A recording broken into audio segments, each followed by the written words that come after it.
Abobi beka wa no fu tumam. It is a mimi to say wunnim wonya madam fo. Menye wade a enhye da nhye bia but the oben wo no ono ye wade a show. Ba bia na mama party ni bia na wo ye na brown mu bibi me hwe a omo mene so a o man kasa ho nipa de ye sa na nipa yesutie so be your boni na and then obetimi ayi to say do de a chew but ade bi wa be sa ye ni boni bi mu no gina so no de sorry tia it me sure say bia na brown bia na ma me na aye mu bibi bia no ohobre na no mo hye na ase no omo ntimi nkasa but a braba say omo free one na was almost so cheer or margin but ma bibia enya boko for na so tumi ansa yare na ma wo dia we catch no say let's say ayare send Ghana let's habai ayare send na na for spiritual and health center see ukwa we yare no obeti the 10.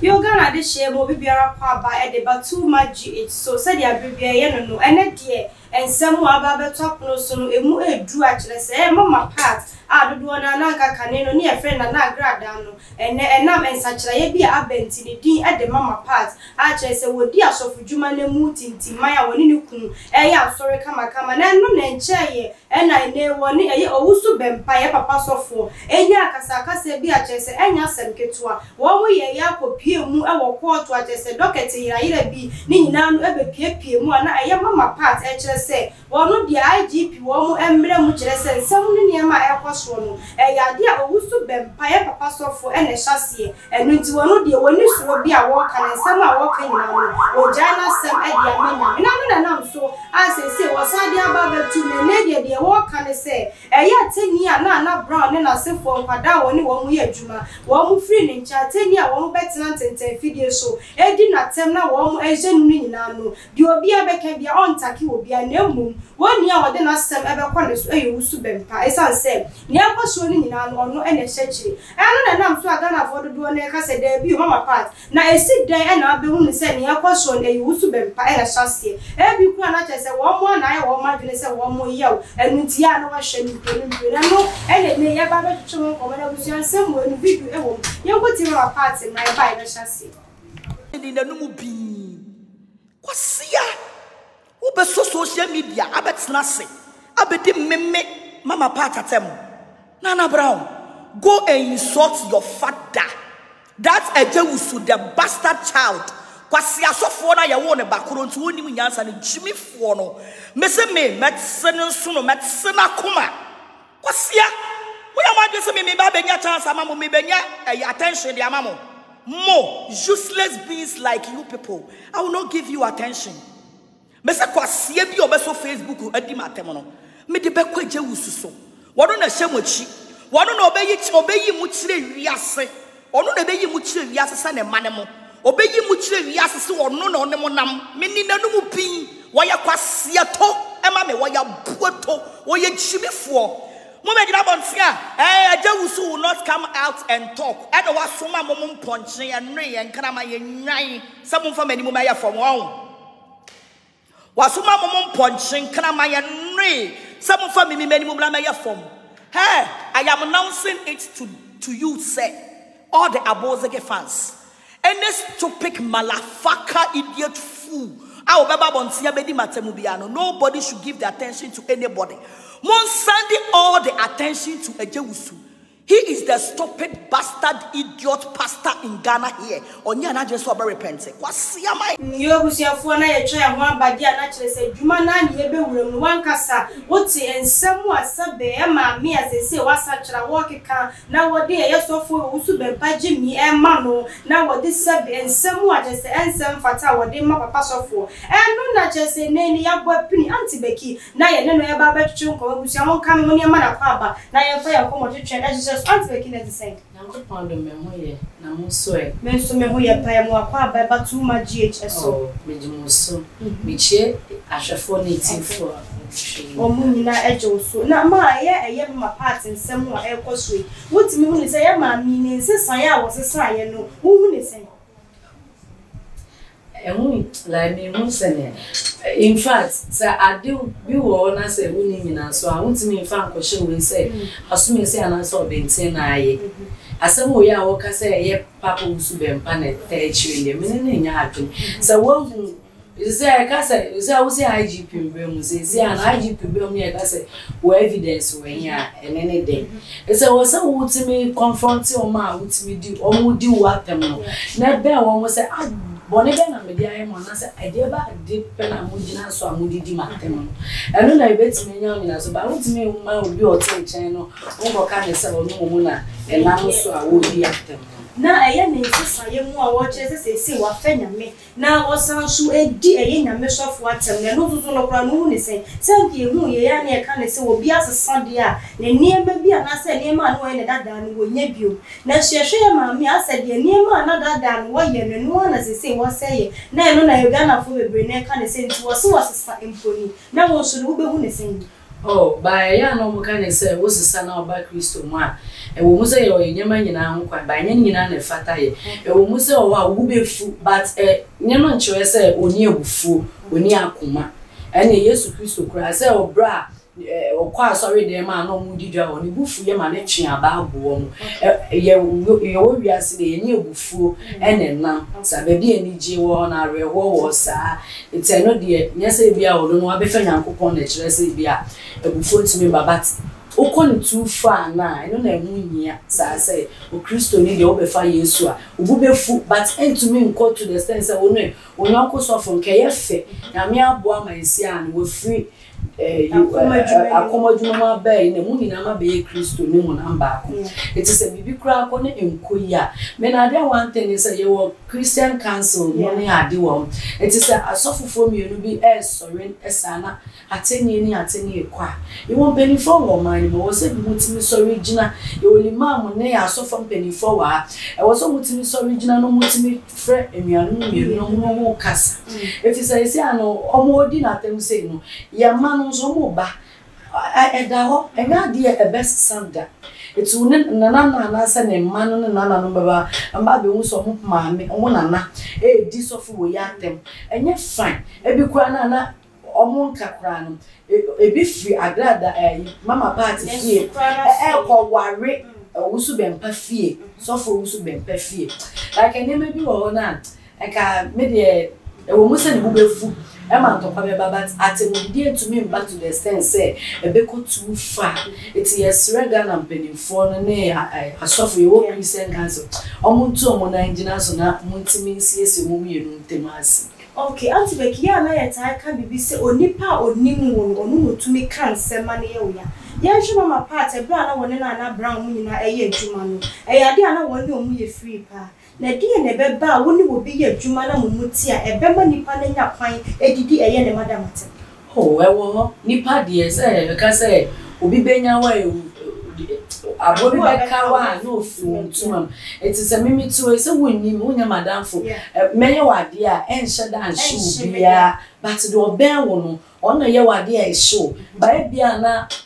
mama party ni ebia na wo ye na brown mu bibi me hwa omo mene so a o man kasa hu nipa de ye sa na nipa yesu tie so bi yo boni na na obetimi ayi to say do de a chew but ade bi wa be sa ye ni boni bi mu no gina so no de sorry tia it me sure say bia na brown ebia na ma me na aye mu bibi ebia no ohobre na no mo hye na ase no o mutimi nkasa but a braba say omu free one na was almost so cheer or margin but ma bibia enya boko na wo hwe sese a na du mire bi na mama party ni Owusu Bempah so for Owusu no mu ye free pa ma ne ko na so de mu nyina koma ne 100 million ene ade na sese ni wo mu ntokwa no aye transa no na nka Owusu Bempah se wo ye Owusu Bempah di asem na ba beka che se mama party de sendi tudwa se wo kire san wo ne na brown wada ene san yema ni nyina unji ni se ensem na ye mama part kan ya ne du bia nukure bi wo oh by nukure bi wo mu kura bi anchire sisi ano one say cease and believe like who show bia sa enye bosire mu ka tse a wutu we say ebe betumi aka nsem potompo say bia sister Becky akoye we say ni say enso e bia wo befu abeba me nche na asem ne nya but e bia asem nipa osai obi a ekọ echire se no ka asempa dia fa nipa no eti e betumi aba say me de minjindi me hu ye ya it is a leg in there me minjindi just say bia show say bia no kwa obi opo so for Owusu Bempah mu guase ni na anado mu guase obetimi abeka asema eni kwa so beka odi ogu ni mu fi so like ebi mo wo ho a obi ekọ eni mu guase mu a ni je ya ni die ya na e mi no de ya na ni je but I was say we mu nyina no emfa ni pamti it's mama part ne so for Owusu Bempah na abra muti ntwa bibia so fi sento kwa normal statistics last year ache ama court nyina etu nyina bemuni ade omutimi brass na asa kra na okrofo bebre kra ete Christopher na mo yesi na mepo de me nkwa so kra bi o abeye obesity dia ntimi sre o ma so mbetie mi a sre o ma da roma omuhu ya ye ba ni youth omuhu ya mobo na ntokwa no ntwa bibia so yefa o ntina ati Becky asema ka bebi sawa no wakin sese de wo mu ye ebetumi so anyanyina so bi ade amankofo bi se de bi o meme promise me nkwa so na wo mu so o ma ginyame adi mpo mo hwe ne wo mu ye na ye ntie na ye nkwa so eno so betumi amankofo bi atwe wo mu ade afi nyame mu eno na ka bebi sawa so bi she pa mi ni aba pa fi se obi wo na ne kodo se o mu obi so fu we ana se bi me na me first me nkwa so bi a me ko afa obi wu se so fufu mi enu ege fi se mama part u be yo osisa ye be ye ma penase me dada de ina me penase so for Owusu Bempah so me penase mpa so sa eti mu nyina ye pijan mu pijan yankopon ejuma no ade akowia se afa na mo kasa ni papempem tie mu ntino eni pa se mutimi ye bibia ebetia ya ye wo ntino mo twapia so na fa na eni ala empo se mama party de obia o mani so there be a person what the mema e hye na se wo kan ho no ye obofo aba be pa ne chonti ni ye wo ye no and now so magana for do na e che se ono so pese Owusu Bempah so e mebu nkoto de pa ne che eno so no kure be ni and made them in this but intina meka nsa esene techo mampo mko se beba na mpanimfo abi a mama party ferry wo mu no so for Owusu Bempah ferry wo mu no be